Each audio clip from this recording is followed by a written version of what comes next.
Assalamualaikum warahmatullahi wabarakatuh. Apa kabar Anda semuanya? Sehat selalu ya. Semoga tetap semangat belajarnya di pertemuan Thaqofah Fikih yang kelima ini ya. Setelah kemarin alhamdulillah latihan satu.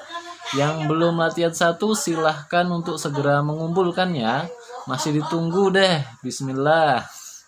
Baik, sebelum kita mulai belajarnya, kita doa dulu yuk bareng-bareng. Wahid, Isnain, Salas. أعوذ بالله من الشيطان الرجيم بسم الله الرحمن الرحيم اللهم انفعنا بما علمتنا وعلمنا ما ينفعنا وزدنا علما نافعا ربي زدنا علما وارزقنا فهما برحمتك يا أرحم الراحمين. قال الله تعالى اليوم أكملت لكم دينكم وأتممت عليكم نعمتي ورضيت لكم الإسلام دينا.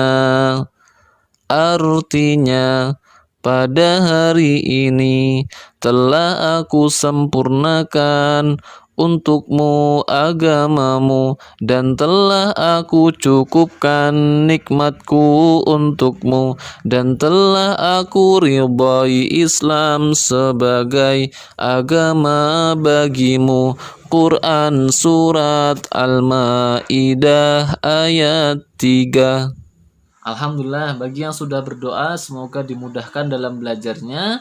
Hari ini Thaqofah Fikih kelas 4 kita akan belajar tentang akhlak yang mulia. Ya, kata akhlak itu berasal dari bahasa Arab yang berbunyi al-khuluq. Khuluq ya. Yang artinya adalah tabiat, perangai, sifat atau kebiasaan atau albiah kalau yang kita kenal. Jadi akhlak itu adalah kebiasaan seseorang. Akhlak ini juga dihasilkan dari keimanan seseorang. Jadi kalau akhlaknya baik itu berarti mencerminkan keimanan yang baik. Kalau akhlaknya buruk itu mencerminkan dari keimanannya yang buruk juga. Nah, akhlak itu dibagi dua. Ada akhlakul karimah, ada akhlakul mazmumah. Akhlakul karimah itu namanya adalah akhlak yang terpuji. Akhlakul mazmumah artinya adalah akhlak yang tercela. Akhlakul karimah contohnya adalah jujur, amanah, suka menolong, suka berbagi, dan lain sebagainya. Akhlakul karimah ini muncul dari ketaatan kepada Allah. Jadi semakin banyak ketaatannya kepada Allah, semakin baik, semakin bagus akhlaknya. Akhlaknya semakin terpuji. Begitu juga dengan yang kedua, akhlakul mazmumah. Contohnya seperti suka bohong, tidak amanah, malas, pelit, dan lain sebagainya. Ini adalah akhlak yang muncul dari kemaksiatan kepada Allah. Kalau dia tidak mau taat sama Allah, sudah dipastikan akhlaknya akhlak yang buruk. Jadi anak soleh dan solihah kalau ingin mempunyai akhlak yang baik, kita harus terbiasa mengalbiahkan ketaatan kepada Allah. Makanya dari sekolah kita terbiasa menggunakan albiah, ahsan tutur kata, dan makanan yang halal dan thayyib, dan lain sebagainya. Itu harus dilaksanakan supaya kita berbuah. Kita ini punya buah akhlak yang baik, akhlak yang terpuji. Nah, sekarang kita membahas keutamaan orang yang berakhlak mulia atau berakhlakul karimah. Orang yang berakhlakul karimah, dia mempunyai keutamaan-keutamaan yang luar biasa. Yang pertama, orang yang berakhlakul karimah, dia memiliki kedudukan atau amal yang tinggi Jadi amalnya banyak, timbangannya berat.